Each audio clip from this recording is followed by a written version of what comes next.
News Kannada ವಾಹಿನಿಗೆ ಸ್ವಾಗತ. ಜಿಲ್ಲಾಡಳಿತದ ನಿರ್ಲಕ್ಷ್ಯದಿಂದಾಗಿ ನಗರಸಭೆ ಸಂಕೀರ್ಣ ಸುತ್ತಲೂ ಜಾಲಿ ಗಿಡಗಳು ಬೆಳೆದಿದ್ದು ಎಲ್ಲೆಂದರಲ್ಲಿ ತ್ಯಾಜ್ಯ ಸಂಗ್ರಹವಾಗಿದೆ. ಅಕ್ರಮ ಅನೈತಿಕ ಚಟುವಟಿಕೆಗಳ ತಾಣವಾಗಿ ಮಾರ್ಪಟ್ಟಿದೆ ಅಂತ ಸಾಮಾಜಿಕ ಹೋರಾಟಗಾರ ಉಮೇಶ್ ಕೆ ಮುದ್ದಾಳ್ ಆರೋಪಿಸಿದ್ದಾರೆ. ತಾಲೂಕಿನ ಚಿತ್ತಾಪುರ ರಸ್ತೆಯಲ್ಲಿ ಇರುವಂತಹ ನಗರಸಭೆ ಸಂಕೀರ್ಣ ಸ್ಥಳಕ್ಕೆ ಭೇಟಿ ಒಳ ಮತ್ತು ಹೊರಭಾಗದಲ್ಲಿ ಪರಿಶೀಲನೆ ಮಾಡಿದ ಬಳಿಕ ಮಾಧ್ಯಮ ಹೇಳಿಕೆ ಕೊಟ್ಟಿರುವ ಅವರು ನಗರಸಭೆ ಸಂಕೀರ್ಣ ನಿರ್ಮಾಣಕ್ಕೆ ಕೋಟಿಗಟ್ಟಲೆ ಖರ್ಚು ಮಾಡಿ ಸಾರ್ವಜನಿಕರಿಗೆ ಉಪಯೋಗವಿಲ್ಲದಂತಾಗಿದೆ ಎಂದು ಆಗ್ರಹಿಸಿದರು. ಆದರೆ ಜಿಲ್ಲಾಡಳಿತ ಮತ್ತು ನಗರಸಭೆ ದಿವ್ಯ ನಿರ್ಲಕ್ಷ್ಯದಿಂದಾಗಿ ಹಗಲು ರಾತ್ರಿ ವೇಳೆ ಈ ಸಂಕೀರ್ಣದಲ್ಲಿ ಅನೈತಿಕ ಚಟುವಟಿಕೆಗಳಿಂದ ಕೂಡಿದೆ ಎಂದು ಅವರು ಆರೋಪಿಸಿದ್ದಾರೆ. ಕ್ರೀಡೆಗಳು ಮದ್ಯ ಸೇವಿಸಿ ಎಲ್ಲಂದರಲ್ಲಿ ಮದ್ಯದ ಬಾಟಲಿಗಳನ್ನ ಬಿಸಾಡಿ ಮಲಮೂತ್ರ ಮಾಡಿರುವುದರಿಂದ ಮೂಗು ಮುಚ್ಚಿಕೊಂಡು ತಿರುಗಾಡುವಂತಹ ಪರಿಸ್ಥಿತಿ ನಿರ್ಮಾಣವಾಗಿದೆ.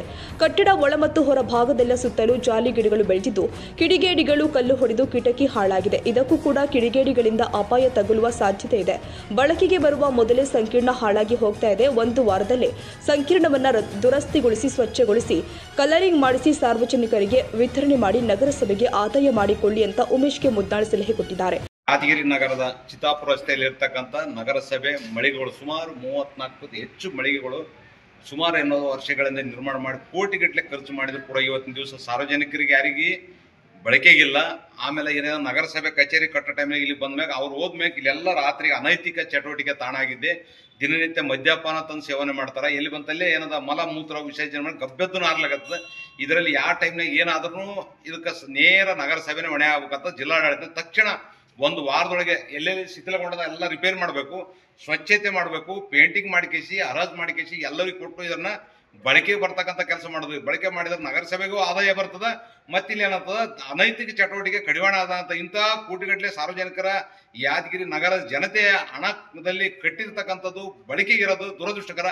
ಇದು ಬಗಲಾಗ ಒಂದು ಆಂಜನೇಯ ದೇವಸ್ಥಾನ ಅದ, ಮತ್ತೆ ನಾವು ಟ್ಯಾಕ್ಸಿ ಸ್ಟ್ಯಾಂಡ್ ಅವ್ರು ಇಲ್ಲಿ ಇರ್ತಾರ ಅನ್ನೋದಕ್ಕೋಸ್ಕರ ಇದೊಂದು ಸ್ವಲ್ಪ ಸ್ವಚ್ಛತೆ ಅದ. ಇಷ್ಟೊಂದು ಈ ಮಟ್ಟಕ್ಕೆ ಬಂದಿದೆ. ಇಲ್ಲಾಂದ್ರೆ ಇನ್ನೂ ಕೂಡ ಅನೈತಿಕ ಚಟುವಟಿಕೆ ಹೆಚ್ಚಿಗೆ ಅಥವಾ ಎಲ್ಲಿಂದಲೇ ಮದ್ಯ ಬಾಟ್ಲು ಎಲ್ಲ ಬಿದ್ದಾವ. ಇದು ಮಾನ್ಯ ಜಿಲ್ಲಾಧಿಕಾರಿಗಳು ಸ್ಥಳಕ್ಕೆ ಬರಬೇಕು, ತಪ್ಪಿತಸ್ಥರ ಮೇಲೆ ಕಠಿಣ ಕ್ರಮ ಕೈಗೊಳ್ಬೇಕು. ತಕ್ಷಣ ಇದನ್ನು ಕಲರಿಂಗ್ ಮಾಡಿ ಇದು ಅಲ್ಲ ಕ್ರ್ಯಾಕ್ ಆಗಿರ್ತಕ್ಕಂಥ ಎಲ್ಲೆಲ್ಲ ಶಿಥಿಲಗೊಂಡಿದೆ ಎಲ್ಲ ಕಡೆ ರಿಪೇರ್ ಮಾಡಿ ಕೇಸಿ ಸ್ವಚ್ಛತೆ ಮಾಡಿ ಕಲರಿಂಗ್ ಮಾಡಿ ಕೇಸಿ ಏನದ ಎಲ್ಲರಿಗೂ ಬಳಕೆಗೆ ಬರ್ತಕ್ಕಂಥ ಕೆಲಸಕ್ಕೆ ಆಗ್ಬೇಕು. ಎಷ್ಟನ್ನ ಬರಲಿ ಇದಕ್ಕೆ 1,000 ಬರಲಿ, 2,000 ಬರಲಿ, 5,000 ಬರಲಿ, ಅದನ್ನ ಅಮೌಂಟನ್ನು ನಗರಸಭೆಗೆ ಆದ್ರೆ ಅದು ಬಳಕೆ ಮಾಡ್ಲಿಕ್ಕೆ ಅನ್ಕಲ್ಲ. ತಕ್ಷಣ ಎಚ್ಚೆತ್ಕೊಡ್ಬೇಕು. ಒಂದು ವಾರದೊಳಗೆ ಇದು ಕಾರ್ಯ ಚಾಲುವಾಗದಿದ್ರೆ ಇದೇ ಕಚೇರಿ ಮುಂದನೆ ರಸ್ತೆ ತಡೆದು ಪ್ರತಿಭಟನೆ ಮಾಡಬೇಕಾಗ್ತಕ್ಕಂಥದ್ದು ಇದೇ ಸಂದರ್ಭದಲ್ಲಿ ಜಿಲ್ಲಾಡಳಿತಕ್ಕೆ ಎಚ್ಚರಿಕೆ ನೀಡ್ತಿದೆ.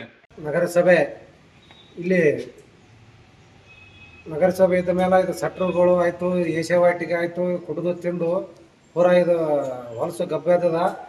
ಇದು ನಮ್ಮ ನಗರಸಭೆ ಆಗಲಿ ಜಿಲ್ಲಾಧಿಕಾರಿಗಳಾಗಲಿ ಇದು ಕೂಡಲೇ ಇದು ಕಲರಿಂಗ್ ಆಗಲಿ ಇದು ಸ್ವಚ್ಛತೆ ಕಾಪಾಡಬೇಕು. ನಮ್ಮ ಇಲ್ಲಿ ಬಾಜು ಗಿರಿನಾಡು ಟೆಕ್ಸ್ಟೈಲ್ ಇದ್ದ ಕಾರಣ ಸ್ವಲ್ಪ ಇದು ಸ್ವಚ್ಛತ್ತು. ಈಗ ನಗರಸಭೆ ಹೋದ್ಮೇಲೆ ಇಲ್ಲಿ ಏಷ್ಯಾವಾಟಿಕೆ ನಡೀತದ, ಎಲ್ಲ ಕುಡಿದು ತಿಂದು ಎಲ್ಲ ಗಬ್ಬೆದ್ದು ಬಿಟ್ಟದ. ಇದು ಕಲರಿಂಗ್ ಅದೆಲ್ಲ ಮಾಡಿ ಯಾರ್ಯಾರು ಸಾರ್ವಜನಿಕ ಸಟ್ರ ಬಾಡಿಗೆ ಕೊಡಬೇಕಂತ. ನಮಸ್ತೆ, ಅಸ್ಸಲಾಂ ವಲೈಕುಂ. ನಾನು ಸಲೀಂ ಶೇಖ್, ಗಿರಿನಾಡು ಟ್ಯಾಕ್ಸಿ ಚಾಲಕರ ತಾಲೂಕು ಅಧ್ಯಕ್ಷ. ಇಲ್ಲಿ ಇದು ನಮ್ಮ ನಗರಸಭೆ ಏನು ಹಳೆದಿತ್ತಿದ್ವಿ, ಇಲ್ಲಿಂದ ಹೊಸ ನಗರಸಭೆ ಆದಮೇಲೆ ಈ ನಗರಸಭೆಗೆ ಯಾರು ನೋಡವಲ್ರು. ಇಲ್ಲಿ ಬರೀ ಕುಡಿಯೋರು, ರಂಡಿಬಾಜಿ ಮಾಡೋರು, ಇಲ್ಲಿ ಬಂದು ನೋಡ್ರಿ ಬಾಟಲ್ ಗೀಟಲ್ ಎಷ್ಟು ಇಲ್ಲಿ ಹೋಗದಾರ. ಸ್ವಚ್ಛತೆ ಇಲ್ಲ ಇಲ್ಲಿ. ನಾವು ಟ್ಯಾಕ್ಸಿಯವರು ಇಲ್ಲೇ ಇರ್ತೀವಿ, ನಮ್ಗೆ ಸ್ವಚ್ಛತೆ ಬೇಕು. ಇಲ್ಲ ಅಂದರೆ ಉಮೇಶ್ ಅಣ್ಣ ನೇತೃತ್ವದಲ್ಲಿ ನಾವು ದೊಡ್ಡ ಹೋರಾಟ ಮಾಡ್ತೀವಿ. ಮತ್ತೆ ನಮ್ಗೆ ಇದೆಲ್ಲ ರಿಪೇರಿ ಮಾಡಿ ಕೊಡಬೇಕು.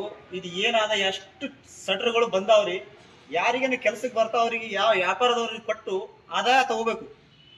ನಗರಸಭೆಗೆ ಆದಾಯ ಆಗ್ತದ, ಈ ಕೊಟ್ಟೋರಿಗೇನು ಆದಾಯ ಆಗ್ತದ. ಅದಕ್ಕೆ ನಾವು ಎಲ್ಲರೂ ಇಲ್ಲಿ ಗಿರಿನಾಡು ಟ್ಯಾಕ್ಸಿ ಚಾಲಕರು ಮತ್ತು ಉಮೇಶ್ ಅಣ್ಣವರು ನೇತೃತ್ವದಲ್ಲಿ ನಾವಿಲ್ಲಿ ಸ್ವಚ್ಛತೆಗಾಗಿ ಬಂದಿದ್ದೀವಿ. ನೀವು ಎಲ್ಲ ಇದು ಒಂದು ವಾರದೊಳಗೆ ಸ್ವಚ್ಛತೆ ಮಾಡಬೇಕು, ಇಲ್ಲಾಂದ್ರೆ ನಾವು ಉಗ್ರ ಹೋರಾಟ ಮಾಡ್ತೇವೆ ಅಂತ ಹೇಳ್ತೀವಿ.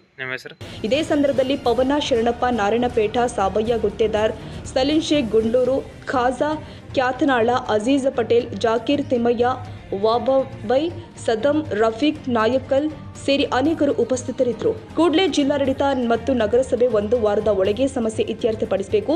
ಇಲ್ಲದಿದ್ದಲ್ಲಿ ಸಂಕೀರ್ಣ ಮುಂಭಾಗದಲ್ಲಿ ಇರುವ ಮುಖ್ಯ ರಸ್ತೆ ತಡೆದು ಪ್ರತಿಭಟನೆ ಮಾಡಲಾಗುತ್ತೆ ಅಂತ ಎಚ್ಚರಿಕೆ ಕೊಟ್ಟಿದ್ದಾರೆ. ತಾಜಾ ಸುದ್ದಿಗಾಗಿ ಎಂಟಿವಿ ನ್ಯೂಸ್ 24x7ಗೆ ಸಬ್ಸ್ಕ್ರೈಬ್ ಮಾಡಿ ಮತ್ತು ಬೆಲ್ ಐಕಾನ್ ಅನ್ನು ಒತ್ತಿ. ತಪ್ಪದೇ ಲಿಂಕ್ ಶೇರ್ ಮಾಡಿ.